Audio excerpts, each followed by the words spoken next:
Hey guys, welcome to my channel. Tiffany here of Tiffany Gordon Cosplay, and on today's cosplay tutorial I'm going to be going over with you how I made my Jane Foster Thor Breastplate out of EVA foam. And if you are new to the channel, I would love to have you as part of the community, so like this video, subscribe to the channel, and we can begin. And for making this breastplate, you're going to need 2 and 4mm EVA foam, Sharpies, Cos Tools hole drill, contact cement glue, X-Acto knife and a cutting mat, Dremel, sanding drum, heat gun, a wood burner, Plasti Dip, airbrush paint, airbrush gun and compressor, masking tape, paint brushes, sealer, Velcro, and of course your safety gear, and I'll have links to all of this in the description. And of course, there's always a pattern for my tutorials, and this one for the breastplate is available on my website, www.tiffanygordoncosplay.com. Again, link in the description. And for this entire project, I highly recommend printing out the pattern twice, and you'll see why in a bit.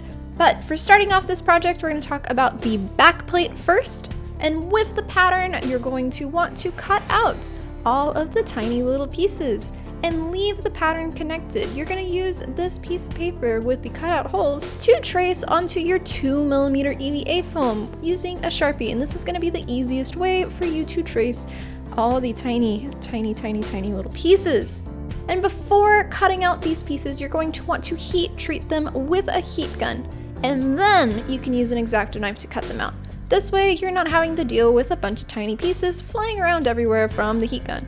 I also recommend working with a Ziploc baggies, and for each section, put those little small pieces in that Ziploc baggie so you know which one goes to where. And I had mentioned about printing out the pattern twice. This is so that way on your second one that is not cut out, you can actually label each of these little pieces 1 through however many, so that way you can identify which one goes to where.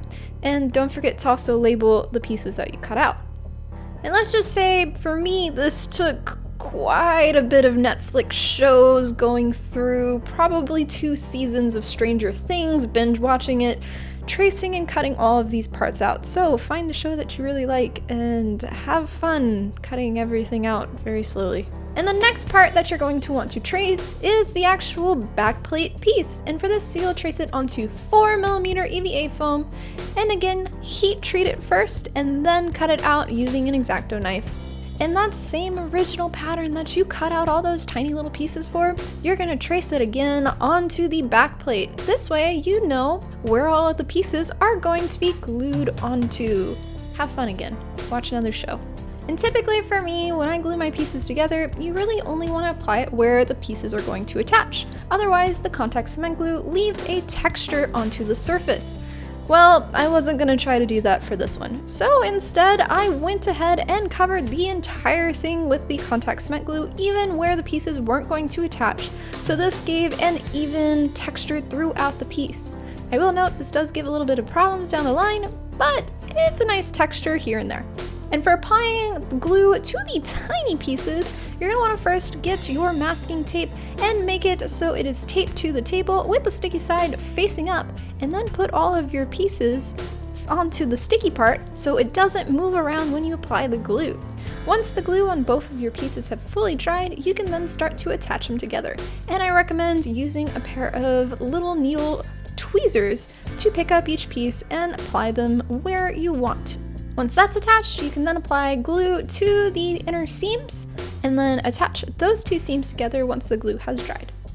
Then for details, and for this, I ended up with a Sharpie tracing where I wanted my lines to be, and then with a wood burner and the hot wand tip, I ended up adding all of my lines into the foam. Now this is where I had the issue with the contact cement glue because I applied it to the entire surface as a texture. Normally when doing this method just on foam, it goes really nicely and smoothly, but if you have contact cement glue on the surface, you're actually having to burn through the contact cement glue, and this causes your foam actually to start eating up and making a rough texture. So beware if you're going to do it this way. And once all your lines are done, then it's to the workbench, and I sanded all of my edges using a sanding drum just to make them all nice and round. And that will complete your backplate. Now, onto the collar part of the front of the breastplate. Again, you're going to want to trace all of the detailed pieces onto 2mm EVA foam. And for all of those circles, don't try to cut them by hand, that's awful. Use Cos Tools hole drill kit and use that to cut all your circles. It'll be done in a second. And once again, for the main part of this foam, you're going to want to use 4mm EVA foam, trace the two pieces out, and then heat treat and cut them using an X-Acto knife. And this time for these pieces on the back side, you're going to want to draw a center guideline, so that way you know where you're going to next. Get a sharp X-Acto knife and then cut at a 45 in both directions of this foam, making sure not to pierce all the way down. And once that's done, you'll have a triangle-like channel that you'll be able to remove the foam, and then your collar will easily bend into the shape. Then use contact cement glue to attach all of your detail pieces. And for the detail pieces, they had a little bit extra detail onto them, and for this method I used an X-Acto knife piercing through just the top surface of the foam, and later on when you use a heat gun again, you just lightly go over it, and the heat gun is going to open up all of the channels that you cut, leaving a nice little groove. Also note that I didn't film this, but I used a wood burner with a flat tip, and I just burned away the edge to give a detail. And then after that, went to my workbench and rounded the edges of all of these pieces, and then applied contact cement glue to both the center channels of each piece as well as to the back side. And once that was dry, I bent each pieces so the channel in the center would close up and give you a nice triangle, and then attach the two triangle pieces together to make one collar. Now onto the booby part of the breastplate. Basically repeating the same process that I did for the other parts. All of the main parts you're going to want to cut out of 4mm EVA foam, and all of the detail pieces out of 2mm EVA foam. Adding details with the wood burner and the hot one tip, and then gluing each of the pieces together following the instructions. And you should first do one side of the breast and attaching all of those, and then the other. Once that's together, you can then attach those two pieces together to make one. Add some more details in the center, and then attach the breast area to the under part. And for this, I started attaching both the ends first and then slowly working my way to the center. And the last part to add to this is the decorative diamond in the center, and this piece I used 4mm for. Then just attach the collar to the breastplate area, and I recommend tracing where it will lay best before applying your glue and attaching them. And for me, for the side strap sections, I cut out strips of 2mm EVA foam and glued them to 2 on either side, and then 1 at the shoulder on each side.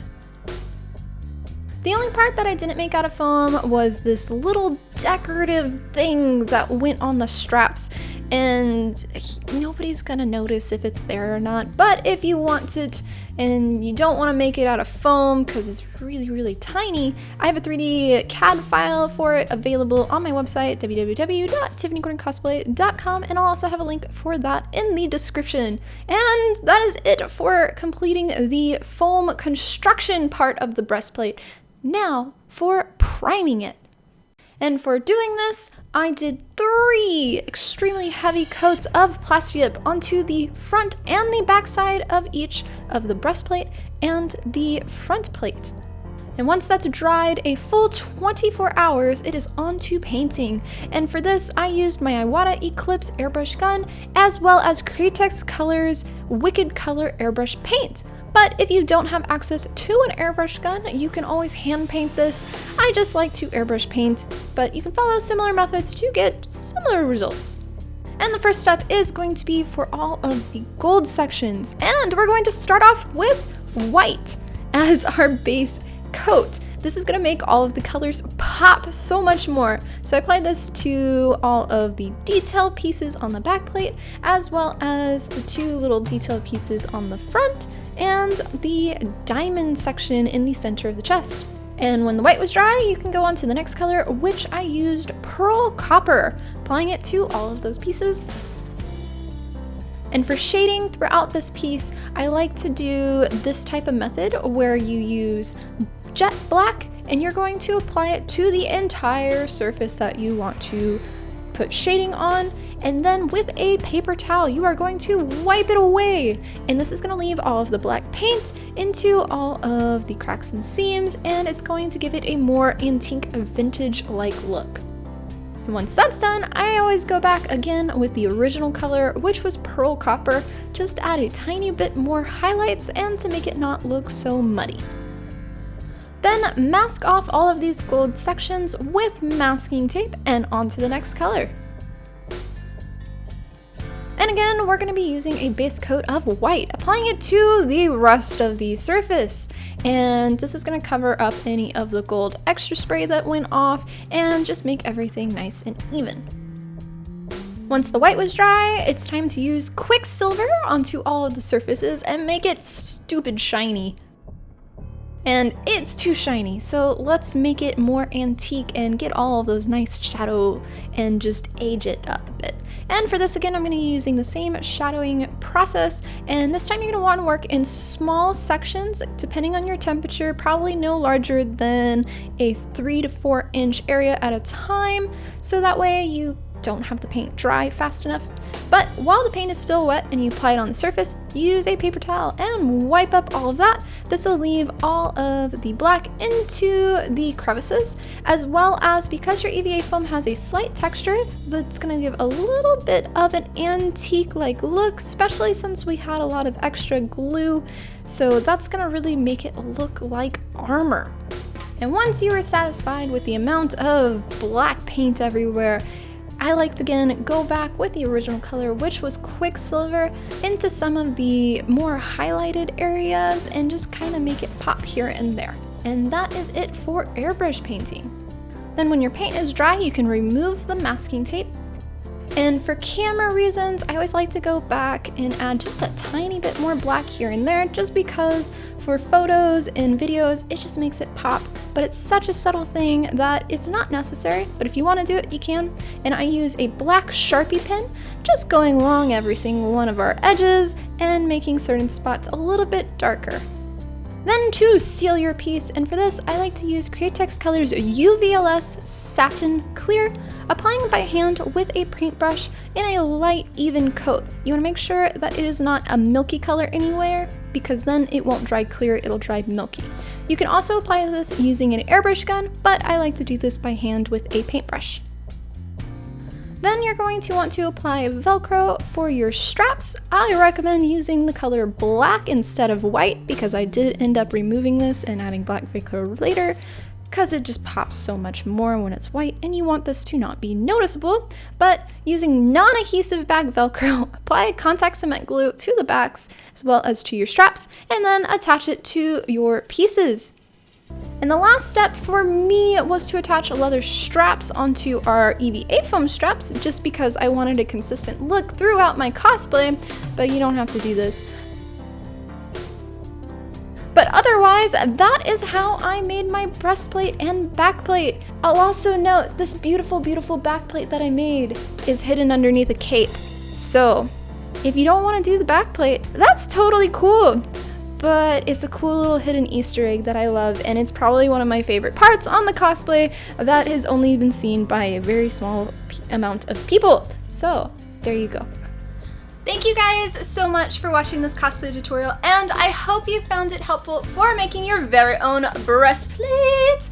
And if so, let me know in the comments, like this video, and subscribe to the channel. Also, a very big thank you to all of my company sponsors, as well as all of my members here on YouTube, specifically those legendary members who financially help me to continue to make costumes and tutorials for you. So if you would like to help, I would appreciate you joining and becoming a member, and I will see you for our next cosplay tutorial.